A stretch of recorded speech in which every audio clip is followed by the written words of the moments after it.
Hello, welcome to the AW Confidential podcast.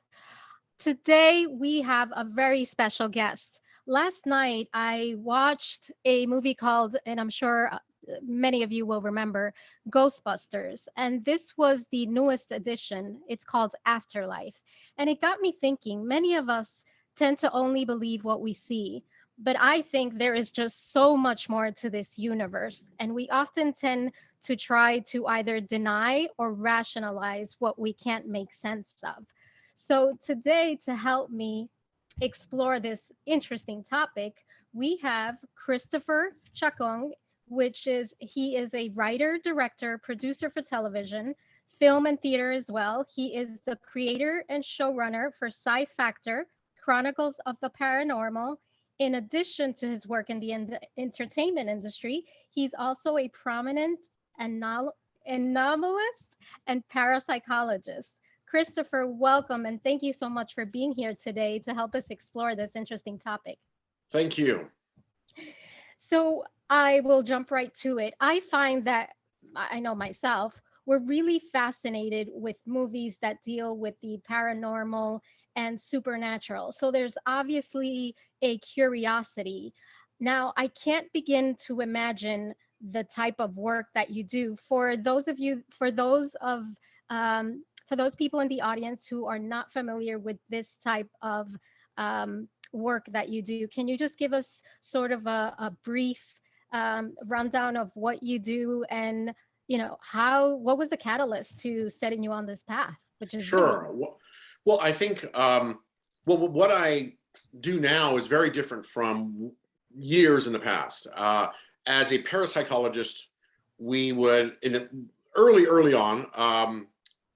We would follow a sort of a protocol, a parapsychological method for assessing people who've had unusual experiences. And the experiences can run from near-death experiences, astral projection, things like that, out-of-body experiences, to people encountering ghosts or spirits. And then even including such experiences as seeing UFOs, that kind of thing.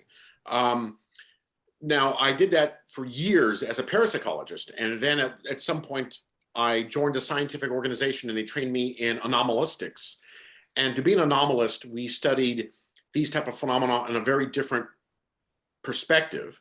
It was much more hardcore science with scientific technology to try to understand or get a better understanding of what these phenomena are. So they're very different areas of field. I got into it. I didn't mean to get into it, actually. I kind of was pushed, for lack of a better word, into the world.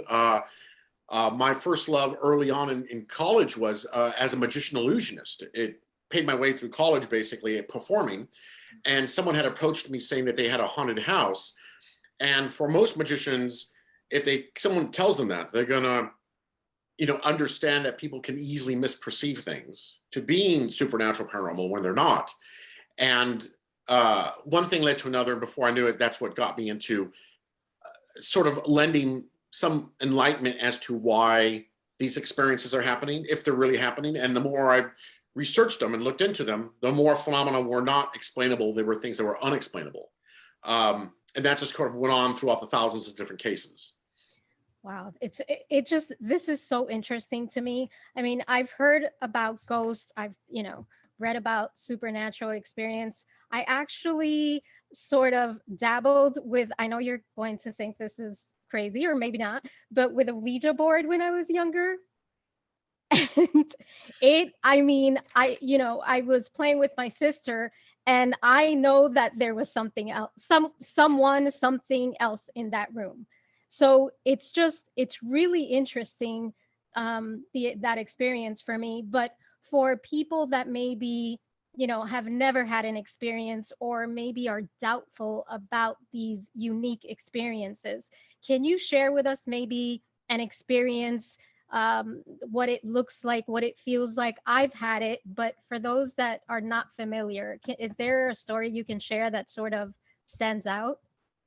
Well, I'm not sure if there's a specific phenomena you want me to look at, just to focus on the whole dynamic of a Ouija board. It's, actually, funny enough, the Ouija board was created as a game for the World's Fair back around the turn of the century, and it got popularity, so it picked up really quick. But the concept behind the Ouija board is something that's involved with a little bit of the occult, mysticism, with which some phenomenon known as scrying, which is to communicate with beings or entities that are just sort of beyond the veil that we experience. And there's a lot of things, a lot of everyday objects you could use to be able to do that, other than a Ouija board. Interestingly enough, the people who've used them and have had experiences, we found that a lot of those experiences where there's something unexplained happening is often connected to the individuals, one or more of them. And there's a phenomenon known as, in parapsychology, called RSPK, recurring spontaneous psychokinesis. And psychokinesis, which is a word you hear in Ghostbusters movies, right, is this energy, this sort of undefinable energy, which is often produced from someone's mind or a sentient being's mind. And you can't control this energy per se, unless you really learn to hone it. But for the most people, what happens is this energy strays outward and can affect objects. So in many poltergeist cases, we found if there's, let's say, children or maybe pre-adolescent children, and there's a lot of angst, energy, stress going on, this energy can burst out and disrupt televisions. It can make light bulbs go out. It can make objects just fly across the room. And it gives the illusion that, okay, there's a ghost or poltergeist there, when in fact it's just a stray energy knocking objects around. And this was found in a lot of cases, but it doesn't explain, obviously, all the cases. There's other phenomena happening that's not this RSPK. But with Ouija boards, it's really difficult to determine anything, because you're actually touching, you're actually there. The two people. But I wasn't touching it. It literally moved on its own. Right. I remember that. Right. And so there's a possibility that one or both of you made this object move using the psychokinesis, because you would know you're moving it. It'd be happening at a subconscious level. So it's the only way you could be sure it wasn't you is we'd have to do brain mapping on you at the time when it happens to isolate what part of your brain may be correlated to the object moving. But that's not to say that there wasn't another phenomenon. Certainly there's the possibility that it could be if it's in the case of ghosts or spirits, a incorporeal being, an entity of some sort of ghost or spirit that was called upon or is just there and happened to move the object, or is just passing through at the time when it happens. There's a lot of explanations that could explain it that are paranormal or supernatural. That's fascinating. Yeah, and it's difficult also because the experience is, no matter how you look at it, it's subjective experiences through your eyes and the other person's eyes. So what's actually happening after you experience it is difficult to determine without someone actually being there when it happens. And well, a lot of the cases, I never went even close to another one of those boards again. Yeah, you have to make sure if you ever use the board like that, you're taking it with a grain of salt, because there's a lot of pros and cons to using that kind of device. I think in a lot of the cases I encounter, most of the cases I encounter, I should say, are probably the most rarest. They're the ones that are very malevolent. They're the ones that the people involved with it usually walk away with some type of PTSD because of the volatility of the phenomena. But again, those are the rarest cases. Most cases where people encounter various types of phenomena, they're benevolent. No one ever gets harmed, and no harm is ever, found between anybody that encounters the phenomena. So there was one thing that was super interesting to me. As far as when I watched the movie, there was sort of a transfer of, I don't know if it was souls but one of the characters had, I can't explain it. It was a different spirit inside the female. I think it was Mira Sorvino's character. She had an evil spirit. So I've heard of these cases, and we've heard of ghosts. We watch movies like Ghostbusters, and I think sometimes there may be some truth to it. So from your experience, are these, legitimate, real experiences that you've, uncovered? Well, in the cases, and I guess you could say that it's a type of possession, because it certainly happens without the consent of the person in this story, and we're talking about for Ghostbusters. And it happened in the original Ghostbusters with Sigourney Weaver's character as well. Possessions happen. There are more happening every day, and different religions would make a difference what the religion is, because all the religions have their own definition of what this possession phenomena is and how to deal with it.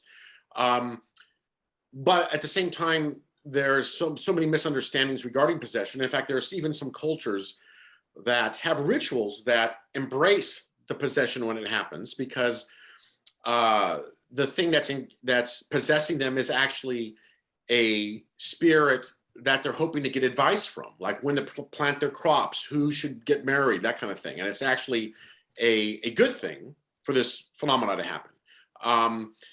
So there's a lot of misinterpretations regarding that, as far as that particular types of possession case where it's a malevolent entity. Yeah, I mean, in this case, of course, in our story, it is malevolent. The being that's possessing her is a sentient being that's maybe have human consciousness, but it's definitely an animal type of being from an ancient realm, probably not Earth by the looks of it. And there's no doubt that I've encountered cases of people who have claimed to be possessed or been involved with other exorcisms that they're performing, where the individuals are saying that it's not just a demon spirit, but it's all types of other creatures. Because in a lot of other cultures, it is not a spirit per se, but it's an animal entity that's possessing them. So those cases, they are They're more real. frequent than you would think. So I like to end our interviews with some sort of takeaway advice. And I think it would be interesting if you could share with us before we end the interview. Is there one big misconception that we make as a society, as human beings, about this, whether it's alternate universe or these unique experience, that you would like to share with us?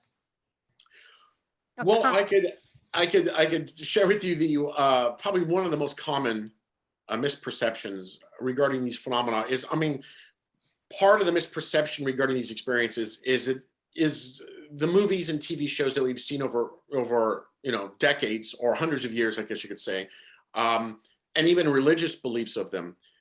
There's certain expectations, with preconceptions we've made of how certain things work, and after thousands of cases and really assessing them scientifically, I have found that a lot of those misperceptions are not accurate. They're not correct. Like, for example, the idea that if for a place to be haunted, someone must have died there. That's not true whatsoever. There have been locations, places I've been to where no one's ever died in the location, and yet the phenomena there is really volatile or vibrant. And at the other end of the spectrum, there have been places where horrific things have happened. A lot of people have died in one little location, and yet there's no phenomena there whatsoever. And no one could sense anything. If they were psychic, go in there, they wouldn't sense anything either. Nothing's happening. We often kind of gravitate toward a cause and effect based on just life. We live in this three-dimensional world, so we expect things to move a certain way. We expect time to be linear. But the truth is outside of those dimensions, time and space are not relevant. And there's so much we don't know about these phenomena.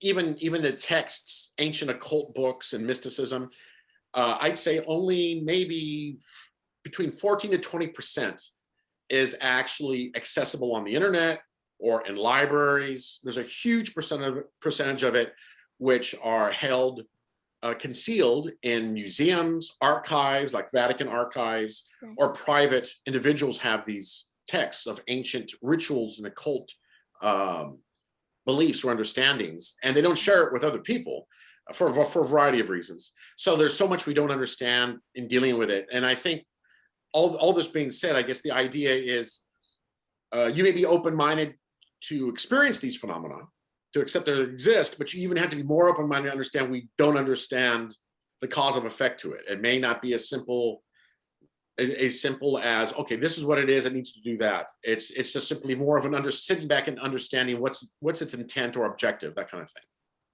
I am so grateful for you being here today. I mean, for me, it's such a fascinating topic. For millions of others as well. And I'm sure there will be listeners who will want to find out more about you and the work that you do. Can you share with us how they can find you? I think the best way would be, if they would want to contact me, would be through our wonderful colleagues here at Sony who helped set this up. They would be able to have the contact information on how to reach me. Thank you so much, Christopher, for being here today and sharing your expertise with AW. Oh, my Thank pleasure. you. Oh, thank you. AW listeners, thank you for listening to this very special episode of the AW Confidential podcast. Talk to you soon.